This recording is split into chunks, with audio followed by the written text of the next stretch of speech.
السلام عليكم ورحمة الله وبركاته.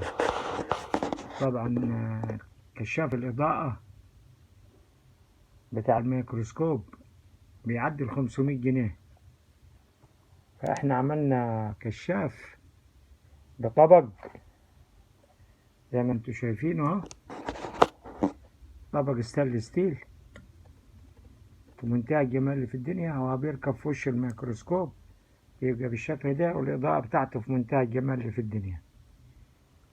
وهذه الإضاءة بتاعته. معلش عشان أنا بصور بإيد واحدة. شايفين الانبهار؟ شايفين الإضاءة؟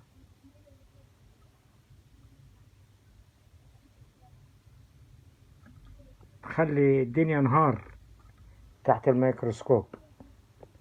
وفكرة بسيطة، طبق وهتفتح له الظهر بتاعه من ورا، نطفي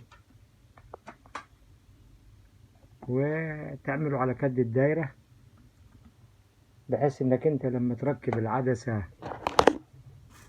تمسكه، اللي هي دي، وهيديك اداء في منتهى الجمال في الدنيا.